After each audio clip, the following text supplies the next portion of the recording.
there were some funny times actually, Mac, where the times would get mixed up, and I might Mm. have been like on a run or something like that. Next minute, Bruce is calling me, and I'm like, oh no. Must have been around the That's, time change, right? Those always get exactly. me. That's what Yeah. it was. It was the time And change. I'd answer him while I was running. I'd be like, hey, Bruce, sorry, I'm on a run. I'm on a I'll be PB. home I'm soon. on a 4 minute kilometer or whatever, Bruce. You're gonna have to wait.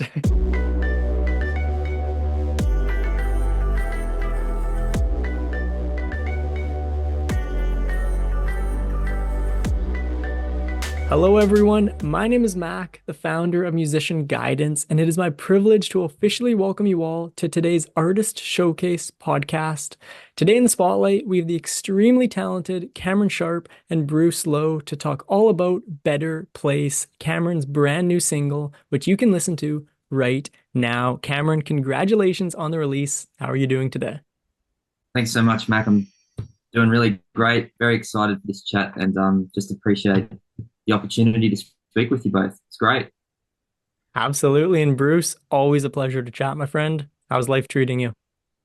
Thank you, Mac, also. And it's always a pleasure speaking with you. Things are going well. Thank you.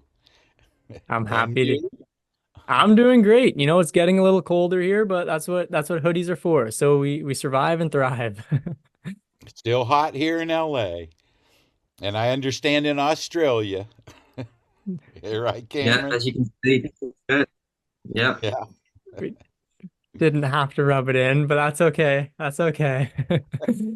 Guys, I'm super excited for the chat because I'm a big fan of the track. And as a fan, you know, I'm super excited to learn more about the creative process behind Better Place and the whole experience of what it was like working together. Before we get into that, though, I just want to give a little background on how I came across Cameron.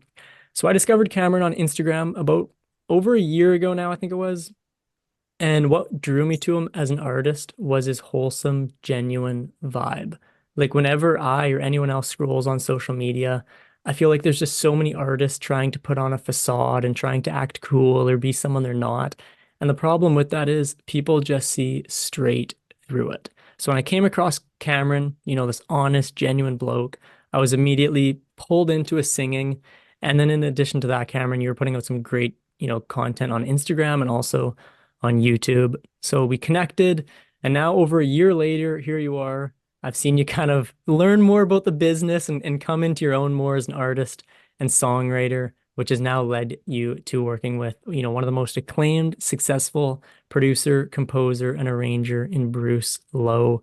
Bruce has worked with Stevie Wonder, Elton John, Michael Jackson, Madonna, Paul McCartney. How much time do you have? I could go on and on. So again, I appreciate you guys, you know, doing this. I'm super excited as a fan to learn more. Cameron, I'm going to come to you in a bit, but in the meantime, Bruce, you know, you've worked with thousands of artists throughout your career. Can you share some insight and background as to what it was like working remotely with Cameron on this project? Well, I loved working with Cameron. When I heard some of his music before I decided to take the gig on, um, and produce Cameron, I had listened to a bunch of stuff, and I felt the same way that you were talking about, Mac. I just felt, and even more so now, Cameron's the real deal. Cameron is very talented, and I really think he has a great opportunity for the music business. And I think he's a force to be reckoned with. And I hope that people will see that as we've been seeing it too. But it was a real pleasure working with him through the whole process.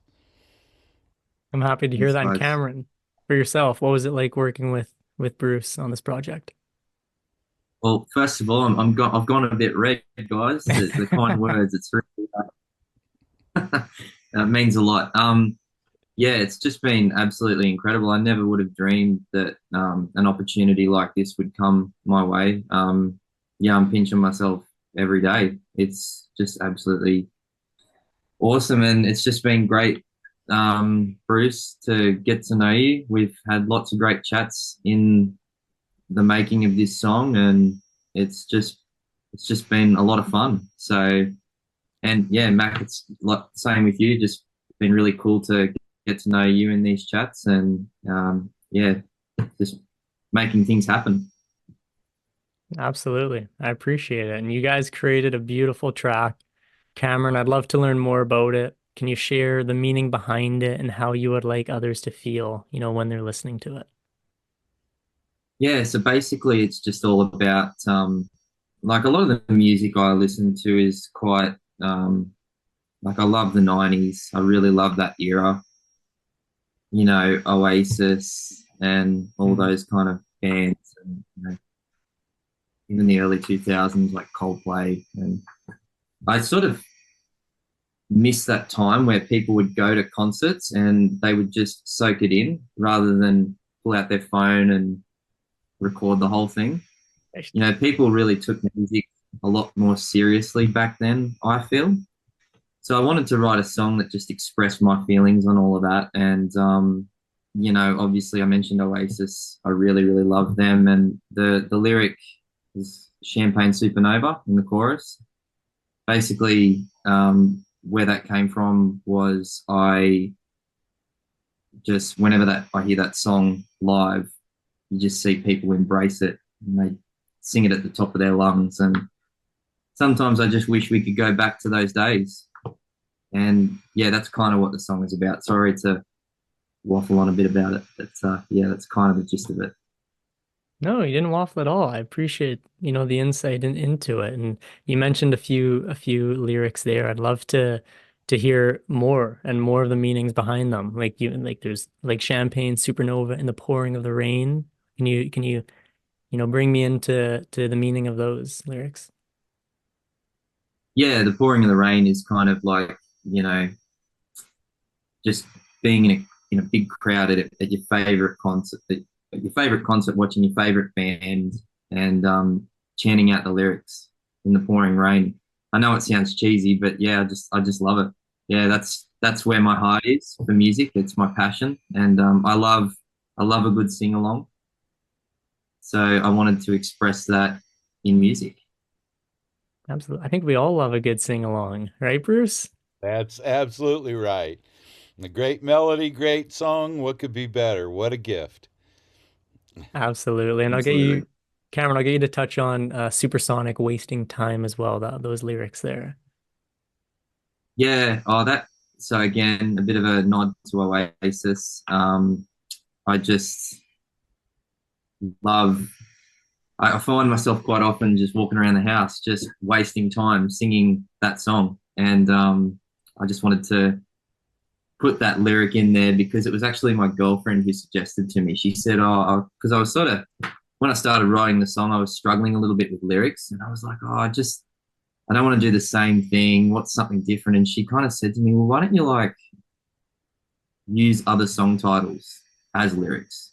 Like, don't use all the lyrics, just use Right. the title, kind of make reference to it."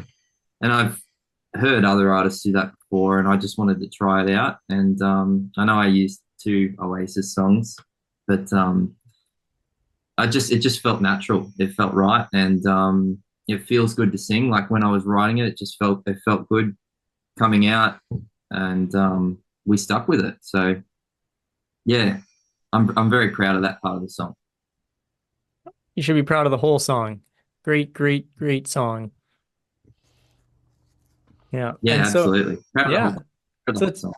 Yeah. tell me about your the songwriting throughout this. And I know you're a songwriter. You pride yourself on being a songwriter. How has that what have you learned from this process with working with Bruce? Yeah, so I had ideas like when this opportunity came about. Obviously, I have heaps of voice memos that I want to do something with, but I thought, you know what, I'm just going to start from scratch and just see what comes out. And went out into the backyard, had a beer, and just sat with my guitar and just played whatever felt natural.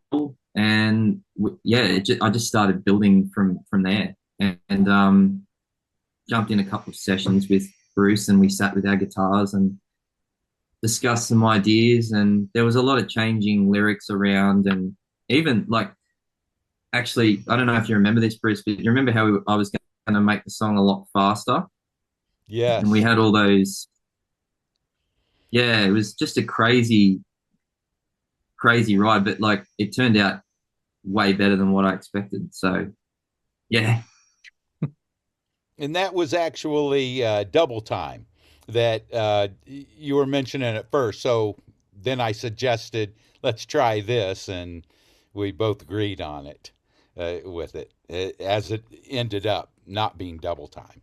Hmm. yeah, I remember you telling me, no, it sounds like a train, mbah, and I was like, Yeah. oh no, I don't want it to sound Yeah. yeah. So what was that process like, kind of bouncing ideas off of each other? Uh, you Do talking you to want me, to take Matt? this? Yeah, Yeah, sure. sure. Well, I really super enjoyed it. Now, it's a funny thing. Australia, our timing. What I think you're 18 hours ahead of us. Then you had a time change that made it 17 or something like that. But anyway, we did a lot of virtual sessions. So what we would do, as Cameron was saying, is Cameron had the song burning in his head.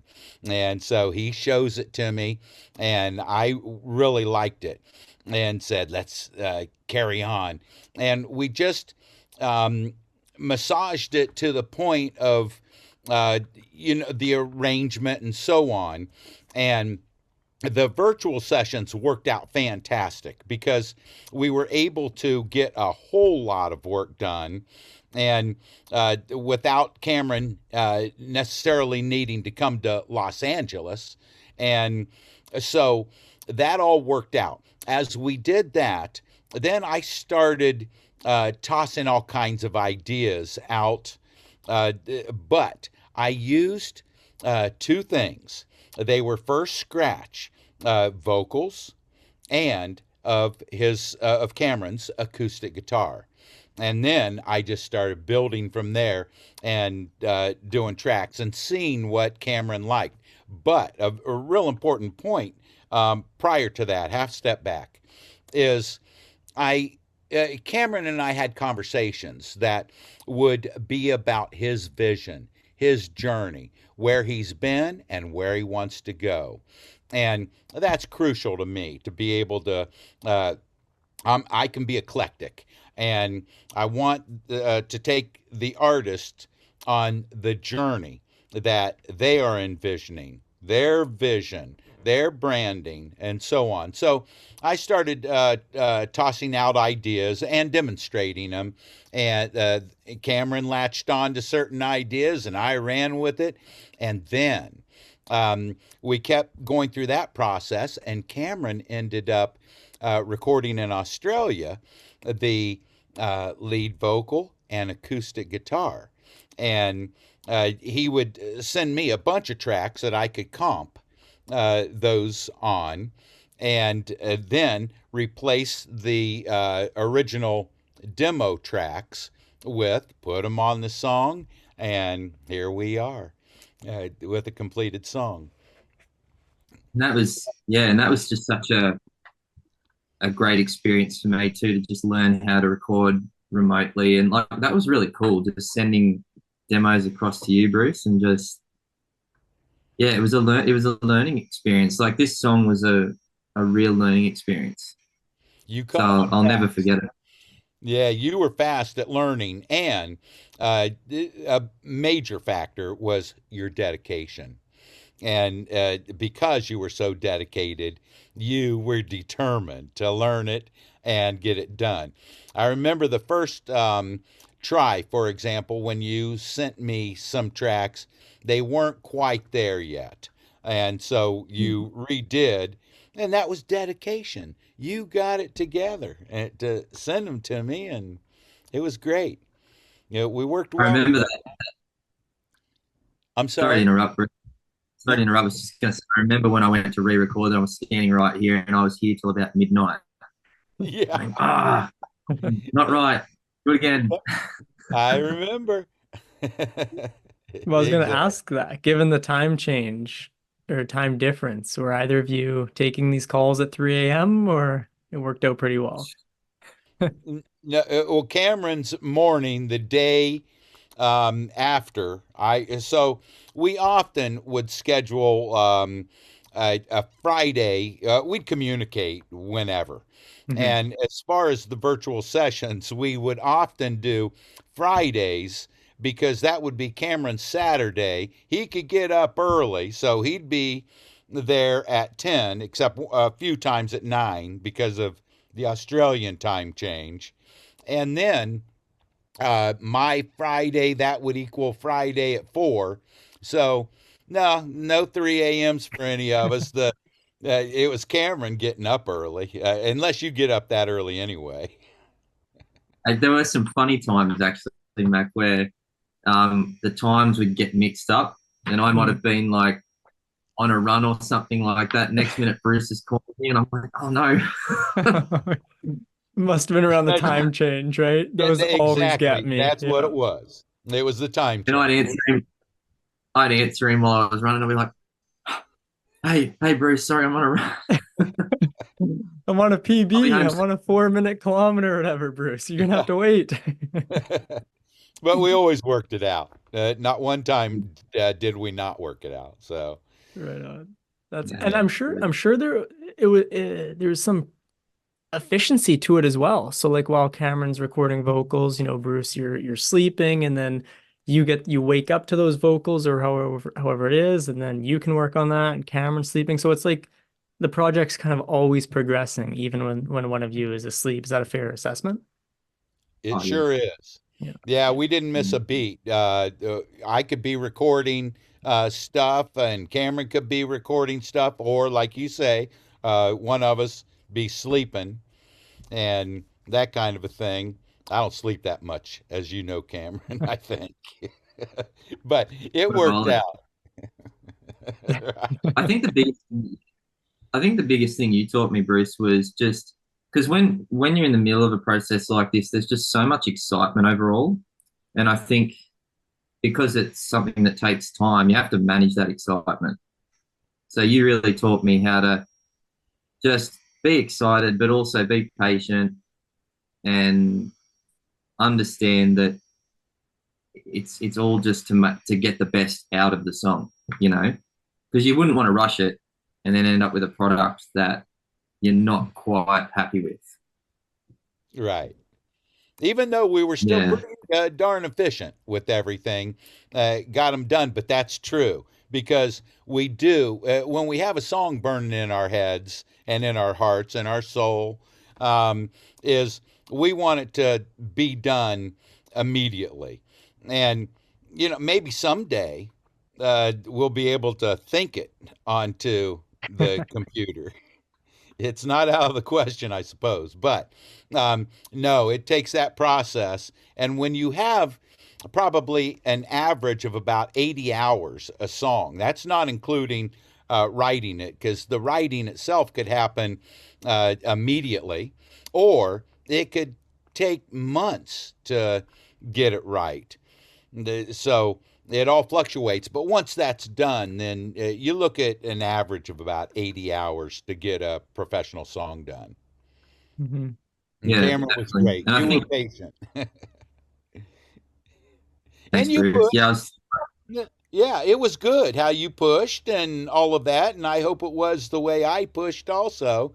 And it was a good back and forth type of a thing. yeah, for sure. Yeah.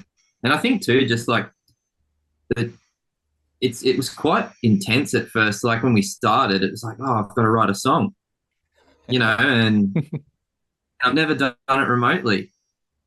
And it was quite, I will admit, it was quite overwhelming. And I'd told a couple of people about it, and I thought, oh, pressure, pressure, pressure. But my girlfriend just said to me, she's like, just, believe in yourself. You're here, you've had this, you've got this opportunity for a reason, and just go with it. Just go with whatever feels natural. And that's what I did. And yeah, looking back on it now, I actually can't believe that it all sort of worked out. Like it was a success. Well, And that diamonds are built pressure, under pressure. yeah, and that pressure Yeah. can than be a positive, Hmm. to keep us, focused, to keep us. I mean, that goes along with sports, even, you know, or whatever you're getting ready to do. So I look at it as a positive. Absolutely. I actually really I would get updates from both of you throughout it, and I appreciate that you guys gave the project the time it deserved. I think it's so easy to rush things nowadays for the sake of just getting them out. But you mentioned kind of, a few pivots here and there, which and then lyric changes and stuff like that. But it's all part of the process, and it's what gets to a really beautiful track. Yeah. Yeah, and I think too, it's just come to my mind. I wanted to add, it's just so ironic. I think that the song came out when it did because I think literally a few days after it came out, Oasis announced their reunion. Look at that. Wow. Like, Yeah, yeah, I just think that's, yeah, I didn't know if that was a bit of a sign from above, but we'll run with it. I think that so. I think that's everything happens for a reason, right? I just won't fight with my band members on stage. That's the only between me and them. Yeah, absolutely. Well, Cameron, Bruce, it was an absolute pleasure chatting. Thank you for creating this masterpiece and sharing the process behind it with all of us. I'm going to have links below for you to stream Better Place. Just before I conclude this episode, guys, Cameron, I'll start with yourself. Is there anything else you would like to share? Uh, Mainly just to say thanks to both you, Mac and Bruce, for this opportunity. And I'm sure we'll continue to work on more songs and other ideas in the future. I'm really excited for that. And thank you for doing this podcast. It's been a real honor for me. So I appreciate it. It's been an honor for me as well. And Bruce, any final thoughts here?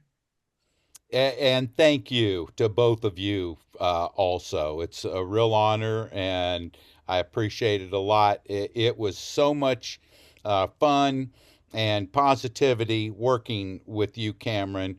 And I ask anybody listening to this podcast, take a listen to Cameron Sharp. You won't be let down.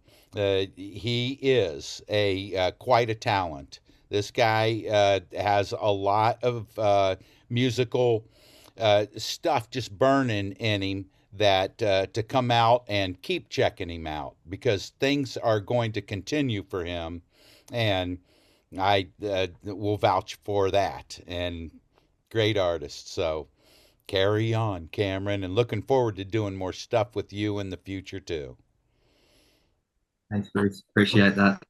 Well, thank you very much, guys. As Bruce said, definitely check it out. The link is going to be below. In the meantime, that is going to bring us to the end of this episode. Till next time, I've been Mac, that's been Cameron and Bruce, and you've been amazing. Take care and stream Better Place. See you guys. Thank you. Oh, I like the confetti. Betty.